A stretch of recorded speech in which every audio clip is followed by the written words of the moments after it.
starting to stream. Is it connected? Is the question. Okay, it says that stream health is good. I think I am connected.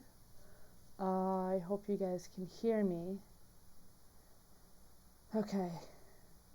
Let's see if this works this time. This is like the third time I've tried to make this video. Okay. Alright, perfect. It's working.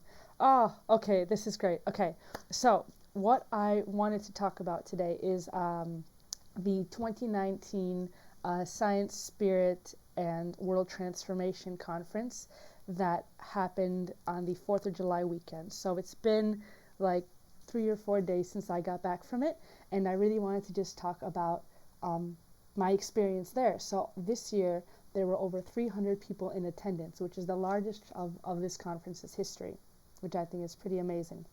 And there were so many different speakers this year. Ones I particularly enjoyed were Barry Littleton. He is a UFO experiencer, a physical UFO experiencer.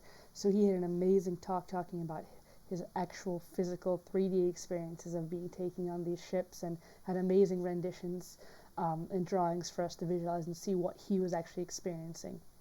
I also really enjoyed Ken Rolla. He has a lot of information about 5G, the dangers of 5G technology, about pyramids, like the Bosnian pyramids. He focused his talk this year primarily on fractal antennas. So he spoke a lot about how there's all these different buildings and architecture around the world that are essentially used to siphon energy, right? So for better or for worse, they're used to siphon energy. So for example, if you look at like the Vatican, if you look at the structure of the Vatican, it is essentially a place to just take in all those people's energy and to use it. Same with Mecca, a lot of all the religious sites around the world. Even if you look at something like everyday like malls, like if they have a dome to it or something like that, or like a spire on top of the dome, it's used to take energy. His talk was absolutely fascinating. What else did we get to do? So on top of seeing all different speakers that were talking, I have this channel, right? So I was able to connect with the various different people, and so I'll be uploading some more interviews soon. I'm very, very excited for you guys to see what is coming up. It's really cool. I'm really proud of it. So I'm excited to upload new videos and to help you guys expand your minds and give you some new insider tips. Other people that I really liked who were speaking, James always has a really good presentation. He's the owner of the ranch. He started this whole thing like 30 years ago, and it just keeps on getting better. Peter Maxwell Slattery also talked a lot, so he had a really good presentation. There were so many people there. I mean, I wasn't able to see everyone speak, but it was a really good conference, and I'm really happy I went there. Other cool things that happened were you have craft flying in the sky, and I forget that that's like not a normal thing there, but once you spend a couple days there, you're kind of feeling like, oh, this is your new normal, and it's not that big of a deal. But then when I come back home, I'm like, oh, I don't see ships flying around, and I don't see flashings off of like mountains, you know. So the ships that were flying were pretty cool. I mean, a lot of people might say that those are satellites and stuff, but they actually put out satellite trackers to see if what they're seeing is a satellite or if it's actually something else. I mean, there's power up. Satellites can't power up, and what that is essentially when a ship is flying across the sky and then it just goes vroom, and it literally does this immense like glow. It's really, really cool. And other times you see ships going and they just start going another direction and other things like that. So the ships, I mean, it was amazing. You can't see anything like that anywhere else. Not that I know of. I mean, I know you can call upon ships and they can show up, but I don't have that ability just yet to call upon the ships. I would love to see one day if a ship would just land, like physically, in the field out there. That would be the coolest thing that I could imagine. Hope benevolent ships, because the energy on that land is very strong, and I think it only attracts benevolent, and I'm sure there's malevolent, but if you do clearings and stuff, you can get the alternate energies away.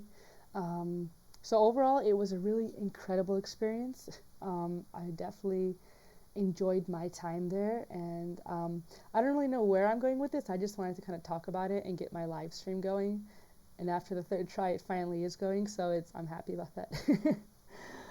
Yeah, but overall, it was a really incredible experience. I got to meet a lot of different people from all around the country, which is always it just lights my soul on fire to meet others that are open-minded and want to talk about anything under the sun.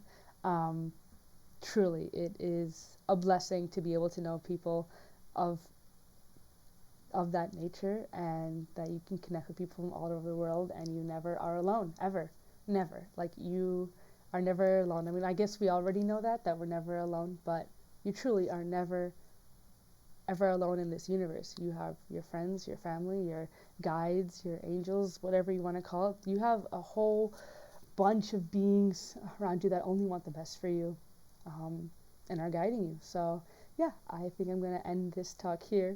Uh, and we'll see how the next live stream goes. Hopefully a little bit better, but hope you enjoyed this. And if you ever have any questions about ECETI, or about the different occurrences, if you had any cool experiences, I would love to hear about them. For me, the most memorable thing is meeting the people and the energy on the land there, and seeing these really cool flashings on the mountain, where you'll see something flashing over here, and then suddenly there'll be another flash here, and it's like almost like they're communicating. James says that those are like doors to the mountain opening. And when I've done remote viewing before, and we've been able to like go into the mountain itself, and it is with our mind's eye to go into the mountain. It's a little bit distant to go hike there, but it's pretty incredible. Whatever is inside that mountain is something amazing and benevolent. What I remember seeing when I was remote viewing it, it kind of looked like, you know, the movie Avatar, where they have that sacred tree. It kind of looks something like that, like in the core of it. That's at least what I remember when I was remote viewing it. So it's really interesting and really cool. But I definitely would love to check out what's in that mountain one day. So yeah, I just wanted to hop on here, and I'm gonna probably get going now, but I will talk to you guys later. Bye. Let's see how we end this.